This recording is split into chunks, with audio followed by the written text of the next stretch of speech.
kudus. Amin. Kita punya Allah yang maha kudus. Dia selalu ada dalam setiap kehidupan saya dan seluruh jemaat yang dikasihi Tuhan pada sore hari ini. Kita sangat bangga dan bersyukur punya Allah yang luar biasa di dalam setiap kehidupan kita. Si Tuhan, mari kita masuk dalam hadirat Tuhan. Sebab hanya Tuhan yang kudus. Kita mau datang di dalam setiap kekudusan. Karena Allah yang kita sembah, Allah yang kudus. Terima kasih. Bersyukur. Maksud yang berbahagia.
Seluruh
kehidupan kita. Kalau kita benar-benar datang di hadirat Tuhan dengan sungguh-sungguh. Terima kasih Tuhan. Pujian ini berkata, hanya Tuhan yang kudus, bahwa surga bumi sujud menyembah Dia. Pujian ini bukan hanya sekedar kita hafal lalu kita nyanyikan, tapi mari kita mau imani pujian ini untuk membangkitkan semangat kita untuk terus datang bersyukur di hadapan Tuhan. Terima kasih Tuhan.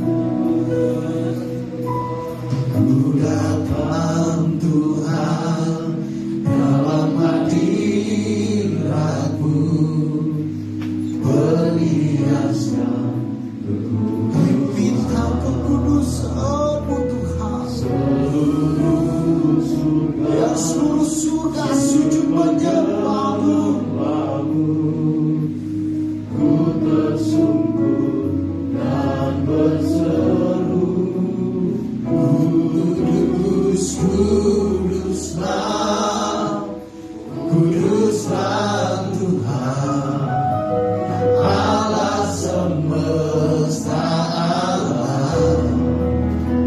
Kudus, kuduslah, kudus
setiap kehidupan kami.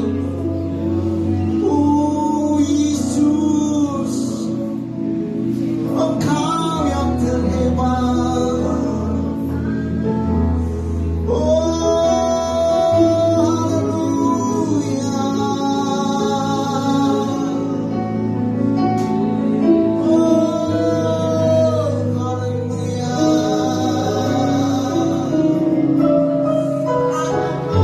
Kami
kepada Tuhan. Oh Tuhan, kami tidak mampu berjalan sendiri. Kami tidak dapat berjalan sendiri tanpa Tuhan yang menuntun kami. Kami perlu Tuhan di dalam setiap kehidupan kami. Yes. Kuasa-Mu nyata sempurna.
Kami terus mau menyembah, memuliakan nama-Mu Tuhan, karena Engkau Raja di atas segala raja. Terima kasih Bapa yang baik. Kami mau bersorak bagi nama-Mu pada sore hari ini, mengucap syukur.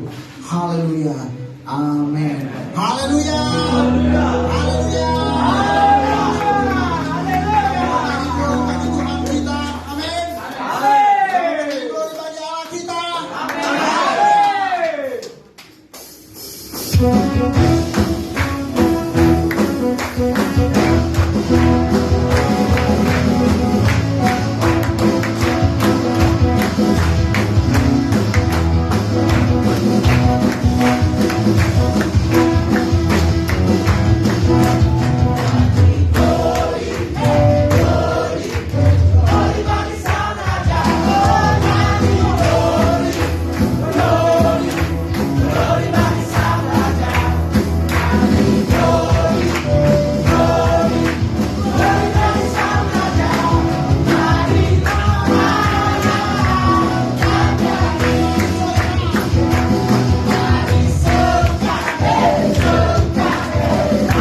Saya kira akan menyanyikan kebenaran firman Tuhan. Tetap dan tinggal di dalam hadirat Tuhan. Biarkan masuk, biarkan Roh Kudus untuk menjamah setiap kehidupan. Dimudahkan Tuhan membawa setiap kehidupan kami ke dalam tangan. Sebab Engkau yang layak Tuhan, yang layak kami agungkan. Oh Yesus.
seperti di sorga.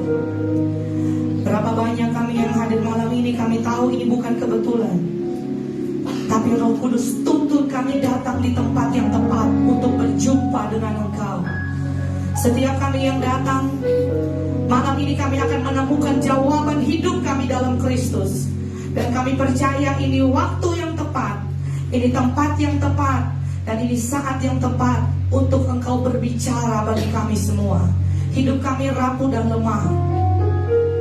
Tidak ada satupun yang bisa tolong kami selain Engkau, Yesus. Maka firman-Mu akan menopang kami malam ini. Firman-Mu akan meneguhkan kami. Dan biar firman-Mu menjamah setiap hati. Tajam melesat benih firman-Mu di tanah hati kami, sehingga Roh Kudus jamah setiap hati kami yang datang dipulihkan. Dalam nama Yesus kami sambut firman-Mu. Haleluya. Amin.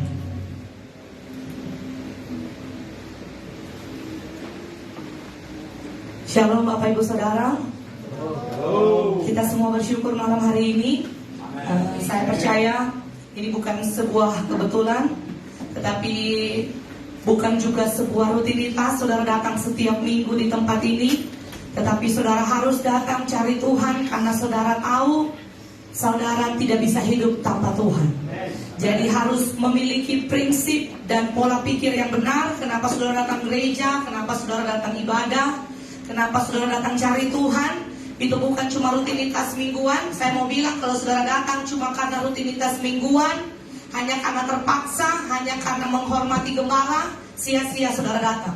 Dan saudara tidak akan pernah menemukan sesuatu apapun di tempat ini kalau mindset saudara datang di gereja itu salah. Tetapi kalau saudara datang dengan satu pemikiran yang benar, saudara datang cari Tuhan karena saudara tahu kita tidak bisa hidup di luar firman Tuhan. Maka saudara datang di tempat ini, saudara butuh harus terkoneksi dengan Tuhan. Amin. Maka malam hari ini kita akan belajar satu kebenaran firman Tuhan, saudara. Judul khotbah saya malam hari ini, Amazing Grace. Sama-sama bilang Amazing Grace. Amazing Grace. Saudara, kata Amazing Grace ini banyak kali saudara dengar. Arti kata lain dari Amazing Grace, bahasa Indonesianya artinya anugerah yang luar biasa. Sama-sama bilang anugerah yang luar biasa. Saudara yang diberkati Tuhan, mungkin banyak kali saudara sudah dengar tentang kata Amazing Grace. Saudara sudah banyak kali dengar tentang kata anugerah. Saudara sudah banyak kali dengar tentang kata kasih karunia. Tidak terhitung berapa kali saudara dengar. Setiap kali ada orang berdoa, saudara dengar atau saudara pernah berdoa, Tuhan, hidup kami hanya kasih karunia. Saudara bersaksi, hidup kami hanya kasih karunia. Tapi adakah saudara benar-benar memaknai apa makna kasih karunia itu dalam hidup saudara? Apa makna Amazing Grace? Apa arti anugerah yang luar biasa itu? Yang benar-benar saudara harus pahami supaya saudara mengerti dan saudara resapi bahwa hidup ini adalah kasih karunia Tuhan. Katakan amin. Saudara, saya mau buka dengan satu fakta. Hari-hari ini ada banyak orang yang menganggap hidupnya itu kebetulan. Ada banyak orang yang menganggap hidupnya itu seperti sudah terpola. Jadi dia hidup, makan, kerja, bangun pagi, beraktivitas lagi, semuanya berjalan begitu saja. Banyak orang berpikir bahwa hidupnya ini memiliki mindset hidup dengan logika pikiran dia, bahwa kenapa saya hidup ya karena saya makan. Bagaimana saya bisa makan? Makanya saya harus kerja. Dan pikiran mereka sesempit itu, saudara.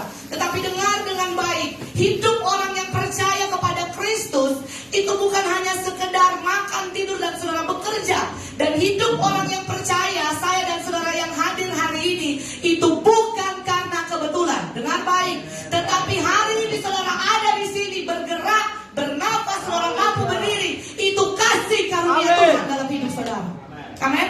Dengar baik saudara, ada banyak orang hari ini memiliki pandangan, bahkan tidak sedikit mengatakan dia beragama. Tapi ternyata banyak orang beragama, tetapi tidak semuanya orang bertuhan. Kenapa saudara? Banyak kali kata Kristen hanya tertempel di kotak kolom agama KTP saudara.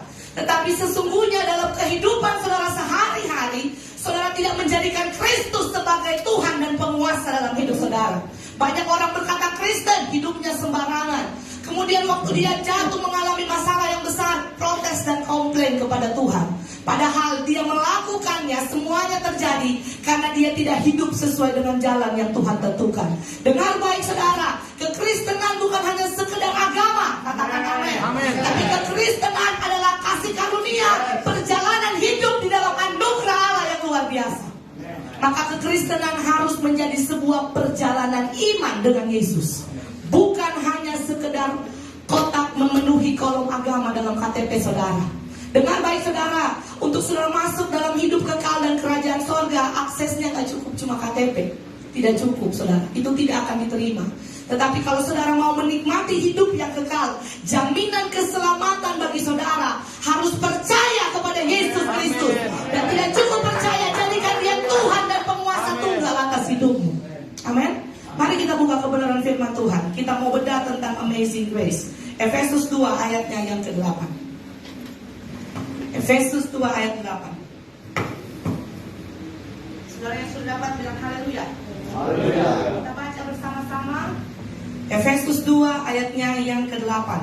2, 3. Sebab kasih karunia kamu diselamatkan oleh iman. Itu bukan hasil usahamu, tetapi pemberian Allah. Katakan amin. Sekali lagi saya bacakan. Sebab karena kasih karunia kamu diselamatkan. Katakan yes. Yes. Itu bukan hasil usahamu, tetapi itu adalah pemberian Allah. Saudara perhatikan, Amazing Grace atau kasih karunia yang luar biasa, atau kata anugerah yang luar biasa. Dengar baik, hidup saya dan saudara itu bukan karena kuat dan gagah kita. Tetapi semuanya saudara ada hari ini itu karena kasih karunia Tuhan. Maka kita akan belajar apa sebenarnya arti kasih karunia. Saudara, kenapa orang begitu gampangnya menjalani hidup hari-hari ini jauh dari Tuhan?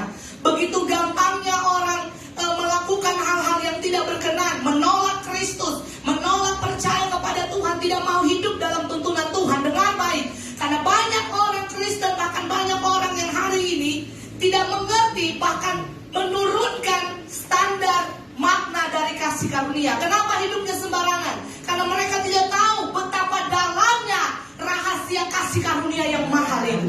Mari kita belajar saudara, apa itu kasih karunia yang menghidupkan saudara hari ini. Saudara perhatikan, dengar baik dikatakan di sana saudara, tadi ayatnya dikatakan, karena kasih karunia kamu diselamatkan oleh iman. Jadi dengar dengan baik, keselamatan itu adalah buah dari kasih karunia karena kita percaya kepada Kristus melalui iman. Amin saudara. Kenapa, bagaimana saudara bisa diselamatkan? Itu hanya oleh kasih karunia. Saudara percaya kepada Kristus oleh kasih karunia-Nya, maka saudara akan diselamatkan. Perhatikan ini dengan baik, betapa berharganya kasih karunia ini. Saudara, ini gambar, saya pikir kalau saudara lihat sedikit banyak saudara mulai membayangkan apa makna dari gambar ini. Saudara perhatikan, yang di sebelah kanan itu adalah manusia, ya, sebelah kanan itu manusia, dan manusia telah jatuh di dalam dosa. Betul saudara? Pada saat manusia jatuh di dalam dosa, dengar baik, Allah dan manusia sesuatu yang cemar dan yang kudus tidak dapat bersatu. Maka ketika manusia itu jatuh di dalam dosa, perhatikan dengan baik, pada saat manusia itu jatuh di dalam dosa, hubungan manusia dengan Allah itu terputus. Ya saudara perhatikan, karena dengar, kita tidak bisa menyentuh, mencapai Allah yang kudus, Allah yang maha kudus itu dengan diri kita yang berdosa. Saya mau tanya, ada yang tidak berdosa di sini? Boleh angkat tangan. Tidak ada saudara.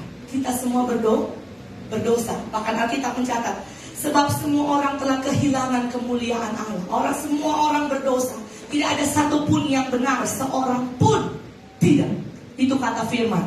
Maka dengar baik, karena Allah dan manusia tidak bisa menyatu karena dosa. Dengar baik saudara, perhatikan gambar itu. Maka ada jurang yang begitu dalam, begitu besar, begitu lebar, yang tidak bisa diseberangi.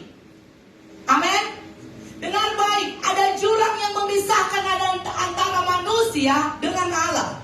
Kalau saudara perhatikan dengan baik, Jurang pemisah ini tidak bisa diseberangi oleh manusia untuk menggapai Allah. Dengar baik, manusia dengan segala kemampuan keterbatasannya tidak dapat mencapai Allah. Tadi pagi saudara dengar bahwa Allah kita adalah Allah yang penuh dengan kasih karunia. Dan Dia Allah yang penuh dengan belas kasih, berinisiatif. Dengar baik, maka oleh kemurahan hati Allah, saudara tangkap dengan baik firman ini. Maka oleh kemurahan hati Allah, Allah membukakan jalan bagi saya dan saudara. Saudara perhatikan, pada saat kita jatuh dalam dosa, upah dosa ialah maut. Maka setiap orang yang berdosa harus mati binasa. Itu mutlak. Saudara, harusnya kita yang berdosa ini mati binasa dan tidak ada masa depan buat saya dan saudara. Tetapi bukan titik, ada koma di sana. Tuhan belum selesai. Perhatikan saudara, karena upah dosa adalah maut, adalah kematian, adalah hukuman saudara, maka kita manusia harusnya binasa. Dan kalau saudara perhatikan, tidak ada satupun yang bisa membawa kita atau membuat kita selamat, karena ada begitu jurang yang begitu besar. Tetapi dengar baik saudara, malam hari ini Yesus punya kabar baik buat saudara yang datang malam ini. Jembatan itu dapat saudara seberangi. Bagaimana caranya? Dengan kematian Kristus di atas kayu salib. Dan oleh kasih karunia-Nya saya dan saudara diselamatkan. Saudara perhatikan, waktu dosa memisahkan, dosa itu membuat jembatan yang sangat besar saudara bagi saya dan saudara untuk mencapai Tuhan, dan harusnya kita binasa. Dengar dengan baik, oleh kasih karunia, kemurahan hati Allah, Allah memberikan firman itu menjadi manusia dalam diri Yesus Kristus. Sehingga saya dan saudara yang harusnya mati dan binasa, oleh Kristus Yesus, oleh darahnya kita diselamatkan. Amin saudara. Maka dengar baik, Yesuslah yang membuat sebuah jalan menuju kepada Bapa, menuju kepada kehidupan kekal, menuju kepada keselamatan bagi saya dan saudara. Pujian tadi saudaranya katakan, saudara kita nyanyikan bahwa Yesus jalan kebenaran, Dia jalan kehidupan, tidak ada jalan lain. Amin. Saudara, saudara mau berbuat sebaik apa, saudara mau lakukan sebaik apa, tidak ada yang bisa membuat saudara mampu membuat jurang yang dalam itu bisa saudara seberangi. Tidak ada saudara, selain oleh Kristus yang mati tergantung di atas kayu salib. Saudara beriman kepada Kristus dan saudara pasti diselamatkan. Saudara perhatikan dengan baik, maka Yesus menjadi jalan. Maka Yesus menjadi jalan supaya saya dan saudara tidak binasa, melainkan kita beroleh hidup yang kekal. Maka kabar baik bagi saudara, siapapun saudara yang datang malam hari ini, Yesus mati 2000 tahun yang lalu, tidak memandang suku, ras, agama, warna kulit, masa lalu saudara. Dia menebus dosa dunia. Siapapun saudara yang datang, saudara diselamatkan, dan itu jaminan yang pasti di dalam Kristus.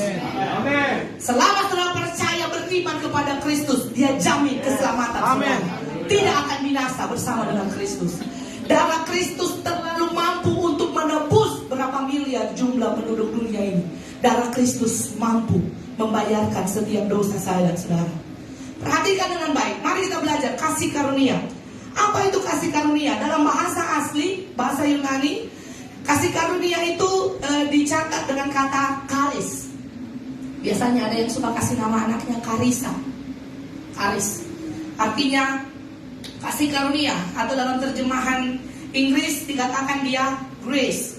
Maka kalau saudara baca Efesus 2 ayat 8, saudara akan temukan terjemahan bahasa Inggrisnya, by grace you are saved. Oleh anugerah saudara diselamatkan. Dan terjemahan oleh ke bahasa Indonesia dikatakan di sana saudara, oleh kasih karunia kita diselamatkan. Jadi karis, grace, kasih karunia itu berarti yang pertama, kesukaan, berkat, atau kebaikan. Saudara, arti dari kasih karunia adalah berkat, adalah kebaikan, adalah kesukaan yang Tuhan berikan. Ya, saudara perhatikan. Dan arti dari karis, dari kasih karunia, artinya adalah belas kasihan. Sama-sama bilang belas kasihan. Saudara yang diberkati Tuhan, kalau berbicara belas kasihan, Berarti di sana betapa miskin dan malang seseorang, maka dia hidup dari belas kasihan. Amin, saudara. Saya dan saudara adalah orang yang miskin dan malang, yang terhina dan buta, penuh dosa dan dosa. Kita hidup oleh kasih karunia belas kasihan Allah. Maka malam ini tidak boleh ada yang menyombongkan diri.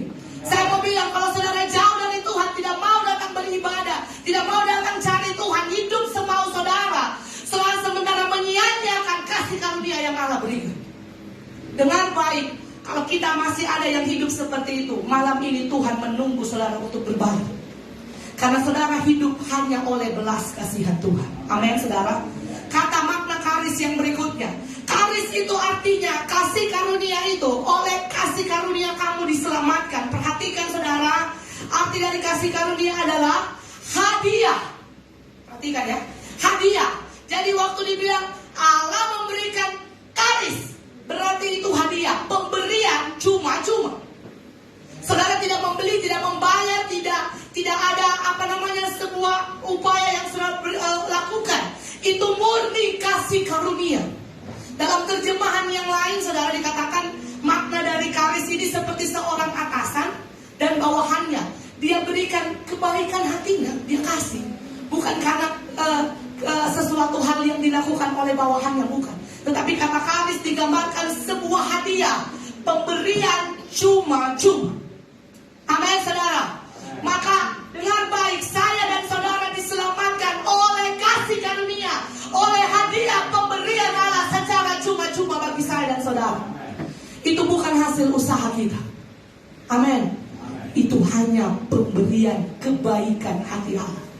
Dengar baik saudara, kalau bukan kasih karunia saudara, jangankan saudara berpikir untuk apa yang saudara pegangkan secara materi hari ini. Dengar baik, kasih karunia Allah menyelamatkan hidup saya dan saudara. Amin. Itu hanya pemberian Allah. Ada amin. Maka jangan banggakan harta apapun yang saudara miliki. Tanpa Kristus itu sia-sia.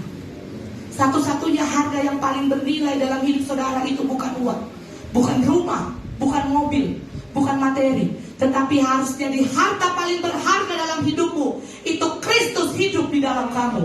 Bahwa kamu mendapat kasih karunia di mata Tuhan. Pemberian cuma-cuma. Perhatikan saudara, yang lebih tajam lagi dikatakan karis, grace, kasih karunia, artinya sesuatu dengan baik yang seharusnya tidak pantas diterima, tapi diberikan. Selalu mengerti maksudnya kasih karunia. Saudara diselamatkan harusnya tidak pantas. Kita semua berdosa, tapi saudara dengan keyakinan hari ini kita diselamatkan. Sesuatu yang harusnya tidak pantas.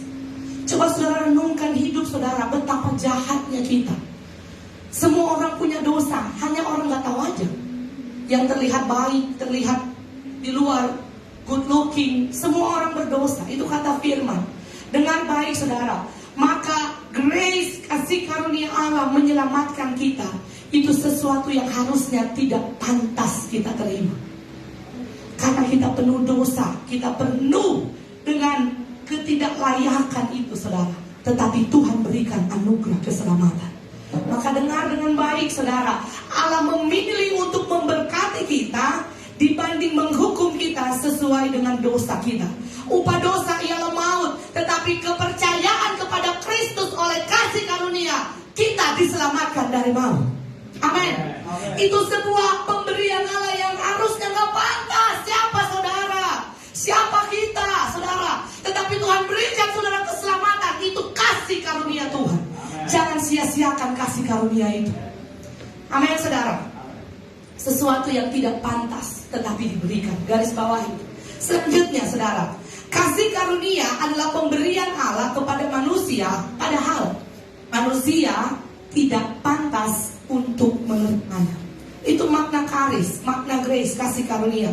Harusnya kita tidak pantas untuk menerima, tetapi karena Allah Maha Kasih, Dia mengirimkan anaknya yang tunggal. Allah berinisiatif untuk menyelamatkan dosa saya dan saudara, dan Dia berikan anugerah keselamatan itu yang disebut kasih karunia Allah, sehingga saya dan saudara tidak mengalami hukuman yang kekal. Ada Ada satu saudara ahli teologi, dia katakan begini, menjelaskan istilah anugerah sebagai kemurahan Allah yang tidak pantas diterima oleh orang yang layak dihukum. Harusnya saya dan saudara yang layak dihukum. Kita yang harusnya jahat, berdosa, saudara. Kita yang harusnya binasa. Tetapi oleh anugerah itu, kita tidak menanggung hukuman itu. Tapi Kristus sudah bayar lunas di atas kayu salib. Betapa mahalnya kasih karunia itu, saudara. Maka hidupmu tidak boleh sembarangan. Maka engkau tidak boleh sembarangan menjalani hidupmu seenak-enak, saudara. Karena apa yang Kristus kerjakan, kasih karunia itu mahal nilainya, saudara. Tidak ternilai. Saudara, kita hidup hanya oleh kasih karunia. Maka kita patut memberi hidup untuk Kristus sepenuhnya. Bukan hanya beragama, tapi beri dirimu untuk hidup sesuai dengan jalan yang sudah Kristus kerjakan. Saudara perhatikan, selanjutnya dikatakan bahwa pemberian Allah, kasih karunia Allah merupakan kebaikan Allah yang ditunjukkan kepada orang-orang yang sebenarnya tidak layak untuk menerima kebaikan itu. Hampir sama, saudara, bahwa intinya harusnya kita tidak pantas. Maka ada pujian lama mengatakan, siapakah aku ini Tuhan? Saudara tanya, siapa saudara? Sudah apa yang sudah lakukan sehingga Yesus begitu mengasihi saudara, mengerjakan salib itu untuk menebus saya dan saudara. Kita bukan siapa-siapa, saudara.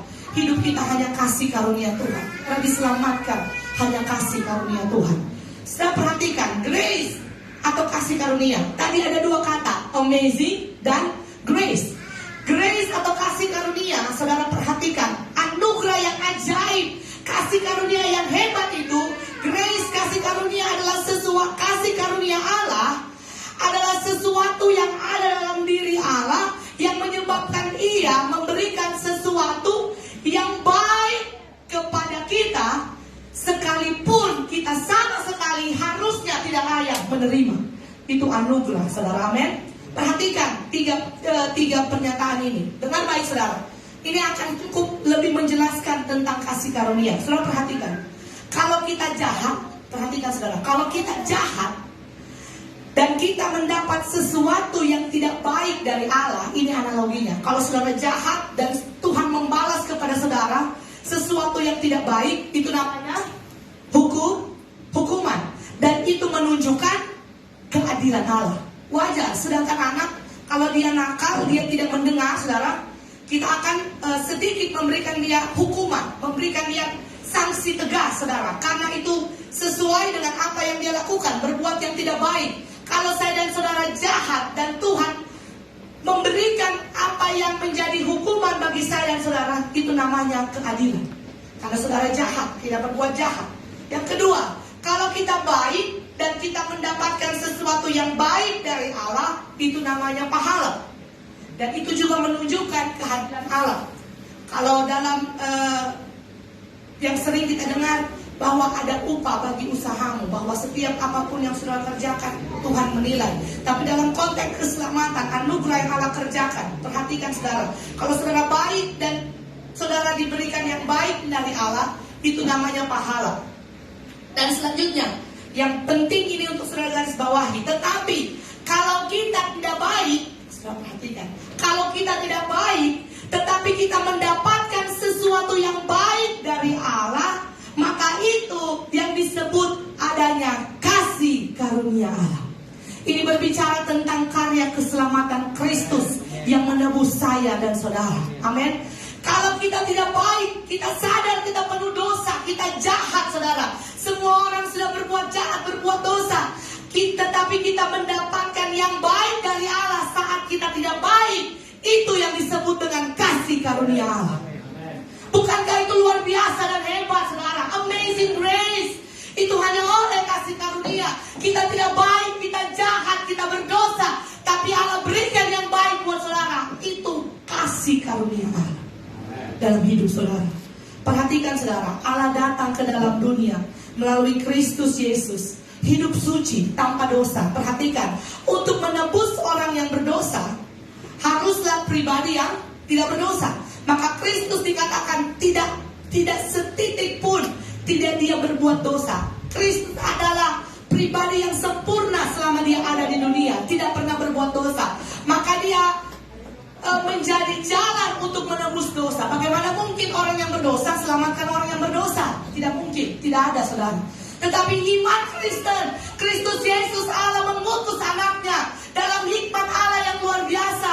Dengan baik, saya tidak sementara membahas orang-orang yang menyerang iman kita, tidak. Tetapi malam hari ini saya tekankan, saudara, bahwa karena kasih karunia Allah sendiri mengirim Yesus bagi saudara untuk menyelamatkan kita. Dia yang tidak berdosa dijadikan dosa. Dengan baik, Kristus menderita dan mati di atas kayu salib untuk menanggung dosa hukuman saya dan saudara. Yang Kristus pikul itu dosa saya dan saudara. Yang Yesus pikul itu adalah kejahatan, dosa pemberontakan saya dan saudara. Tapi Kristus yang pikul itu di atas kayu salib dengan baik, itu kasih karunia Allah, saudara. Dan itu mahal. Saudara harus sadari betapa besarnya kasih karunia Allah itu. Maka saudara tidak boleh lupa. Saudara dalam menjalani hidupmu hari-hari ini dengan baik, saudara berhenti, saudara menyia-nyiakan kasih karunia Allah dengan saudara hidup dalam dosa. Saudara tidak percaya, malam ini berbalik, saudara. Tuhan tidak ada yang kebetulan di dalam Kristus. Firman ini datang bagi saudara. Kalau saudara mau berbalik, sungguh-sungguh percaya kepada Kristus. Bukan cuma percaya, jadikan dia penguasa tunggal atas hidupmu dengan baik. Kasih karunia-Nya ini menghidupkan engkau. Saudara perhatikan, Yesus melakukan semua penderitaan selama dia dalam dunia, supaya kita tidak binasa, tetapi kita diselamatkan. Bukan hanya diselamatkan, saudara, tapi dia mau kita masuk dalam kerajaan sorga, kekal selama-lamanya bersama dengan dia. Betapa kayanya, saudara, kemurahan hati Allah itu. Mahal, saudara.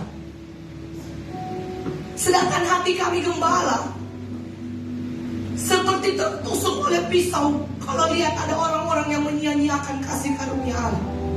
Karena kami sadari pengorbanan yang Yesus lakukan buat saudara mahal. Saudara tidak boleh sia-siakan itu kasih karunia. Dengar baik, hidupmu itu setara dengan darahnya Yesus. Itu kasih karunia Allah, saudara. Saudara harus sadar bahwa hidupmu ini bukan kebetulan, bukan kuat tenagamu, tapi kasih karunia Allah itu yang membuat engkau selamat dan dia jamin engkau. Cuma kasih karunia. Cuma kasih karunia. Dengar baik, saudara. Harus ada kata amazing di depan grace. Kenapa? Karena anugerah itu bukan anugerah yang sembarangan. Anugerah itu bukan anugerah biasa. Harus kata-kata amazing. Harus ada kata luar biasa di depan anugerah itu. Kenapa, saudara? Dari sekian banyak alasan saya akan kumpul menjadi dua. Kenapa anugerah itu luar biasa? Kenapa harus ada kata amazing di depannya grace? Perhatikan. Yang pertama, saudara perhatikan ini. Kenapa anugerah itu mengherankan, menakjubkan dan ajaib? Yang pertama, karena kita bukan hanya manusia yang berdosa, tapi kita sangat berdosa. Saudara sadar itu. Perhatikan. Yesaya 64 ayat 6 bilang begini. Demikianlah kami sekalian seperti seorang yang najis, dan segala kesalehan kami seperti kain kotor. Perhatikan, saudara. Saudara dan saya bukan cuma berdosa, sangat berdosa. Maka kalau saudara diselamatkan, anugerah itu menakjubkan dan ajaib, bukan anugerah biasa. Dengan baik, saudara, semua kesalehan kita seperti kain kotor. Dengar baik, segala dosa kami seperti kain kotor. Ia tidak mengatakan sebagian kesalehan kami, sebagian kebaikan kami seperti kain kotor. Tetapi ayat itu mencatat segala kesalehan kami seperti kain kotor. Kalau demikian, saudara, kalau segala kebaikan saudara mau berbuat baik sebaik-baik sebagaimana baik kesalehan saudara, Alkitab catat itu seperti kain kotor. Bagaimana dengan dosa saudara? Saudara jawab dalam hati saudara masing-masing. Hari ini firman pintu hatimu, mau buka mata iman saudara. Sadar bahwa engkau tidak bisa tanpa Kristus. Satu-satunya jalan menuju kepada hidup kekal itu hanya Yesus. Gak ada jalan yang lain. Titik. Dengar baik, kita sangat berdosa. Bukan cuma berdosa, sangat berdosa. Allah ada di sana, kita ada di sini. Ada jurang yang begitu dalam, tidak terseberangi. Gak ada jembatan lain, tidak ada jalan lain. Saudara tidak bisa menyeberangi itu, saudara. Oke, jadikan kebaikan saudara sebagai tangga, gak bisa. Dengar baik, jalan menuju ke sana hanya Kristus. Hanya darahnya Yesus, bukan yang lain. Maka saudara, bukan perbuatan baik yang menyelamatkan saudara. Dengar baik, tetapi oleh kasih karunia Kristus yang sudah mati di atas kayu salib, itu yang menyelamatkan saudara. Maka bagaimana saudara selamat? Percaya kepada Yesus. Dia akan menjadi jalan saudara. Waktu Yesus sudah menjadi jalan itu, setiap langkah yang engkau tempuh bersama dengan Yesus, itu namanya perjalanan kasih karunia. Nama jalan itu bukan jalan Jenderal Sudirman, bukan. Nama jalan itu yang sudah lalui saat saudara percaya kepada Kristus. Nama jalan itu jalan kasih karunia. Setiap langkah hidup saudara, setiap pagi, setiap hari, nama jalan itu kasih karunia. Setiap kali saudara melangkah, saudara hidup, bergerak, bernafas, saudara bekerja di mana, melayani apapun, itu nama jalannya kasih karunia. Mahal saudara. Kalau semua kesalehan kita digambarkan seperti kain kotor, bagaimana dengan dosa kita? Maka anugerah itu menakjubkan. Saudara perhatikan, Yehezkiel 36:17 bilang begini. Hai anak manusia, waktu kaum Israel tinggal di tanah mereka, mereka menajiskan dirinya dengan tingkah laku mereka. Kelakuan mereka sama seperti cemar kain di hadapanku. Dengar baik, dosa kejahatan kita digambarkan seperti cemar kain. Dalam terjemahan lain dikatakan saudara NIV, kenajisan bulanan dari seorang perempuan. Atau dosa kejahatan kita itu seperti kain pembalut haid seorang wanita. Betapa kotornya. Hina dari segala hina saudara, dosa kejahatan kita. Jadi kalau kita menggambarkan kesalehan kita seperti kain kotor, dan menggambarkan dosa kejahatan kita seperti cairan yang dikeluarkan oleh seorang perempuan pada saat mengalami datang bulan.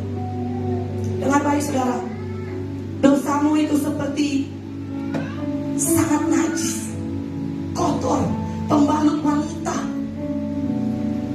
yang nampung darah haid wanita. Kain itu yang disebut dengan dosamu di hadapan Tuhan. Cemar.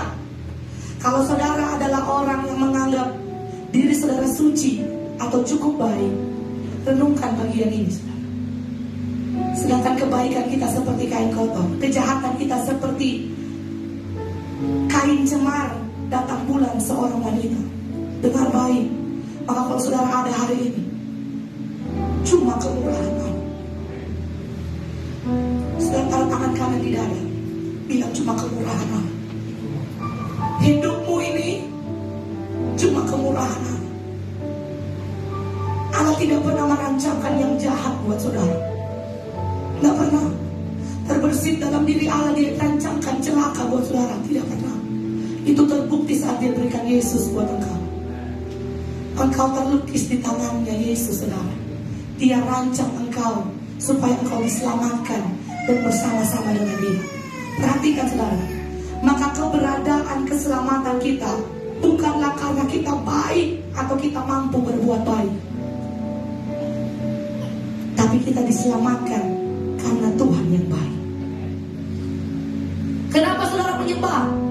Bukan supaya situasinya menjadi baik, bukan. Tetapi karena Tuhan itu baik, maka saudara sembah dia. Kenapa saudara datang melayani dia? Saudara datang mengabdikan diri kepada dia.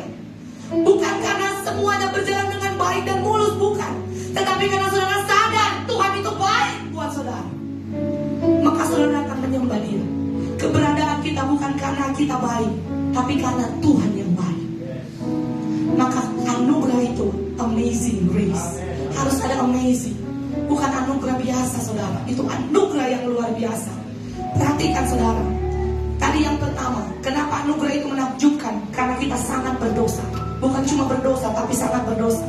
Yang kedua, kenapa kasih karunia Allah itu mengherankan, menakjubkan, dan ajaib? Yang kedua, karena Allah dalam diri Tuhan Yesus Kristus rela datang ke dunia, berkorban untuk menggantikan kita. Kristus harus mengalami penderitaan yang luar biasa, kehinaan yang sangat dalam untuk menyelamatkan kita. Saya sudah pernah khotbah tentang the suffering of Christ tahun lalu ya. Saya bedah di sana tentang pakunya Yesus, cambuk Romawi, kayu yang digunakan untuk Yesus disalib, tombak yang digunakan, semua luka di tubuh Yesus. Saya sudah pernah jelaskan secara detail tahun lalu. Maka perhatikan saudara, kenapa anugerah itu menakjubkan? Karena cara untuk menyelamatkan saudara itu tidak gampang. Cara untuk menyelamatkan saudara, Yesus tanggung segala siksaan, segala penderitaan hebat yang pernah dicatat dalam sejarah manusia. Itu Yesus harus tanggung. Maka anugerah itu menakjubkan. Perhatikan saudara, kita adalah orang yang berdosa. Karena itu sebetulnya kita yang seharusnya mengalami siksaan hebat. Saya sudah jelaskan bagaimana itu mahkota duri. Duri itu 5 cm saudara, masuk dipaksa di kepalanya Yesus. Kalau saudara pakai topi nomor 7, mahkota duri itu nomor 5. Sempit, tidak sesuai dengan ukuran kepala saudara dan dipaksa masuk. Saya pernah tanya kepada Papa Raka, itu melukai pembuluh darah yang ada di kepala. Demikian yang ada di tangannya Yesus, penderitaan hebat. Paku yang masuk dalam tubuhnya Yesus saudara, hukuman cambuk Romawi, tubuhnya Yesus yang tercabik-cabik. Itu harusnya saya dan saudara, tapi Yesus ganti itu karena dia penuh dengan kasih karunia. Dia mengasihi saudara. Maka anugerah itu amazing grace. Kita adalah orang yang berdosa. Sebetulnya kitalah yang mengalami penyaliban, yang mengerikan itu. Tetapi Yesus mengambil tempat saya dan saudara untuk disalibkan. Harusnya kita yang tergantung di sana saudara. Tapi Yesus gantikan oleh kasih karunia-Nya. Lambungnya tertikam, dia taat sampai mati. Waktu dia katakan tetelestai, sudah selesai, di sana engkau hidup.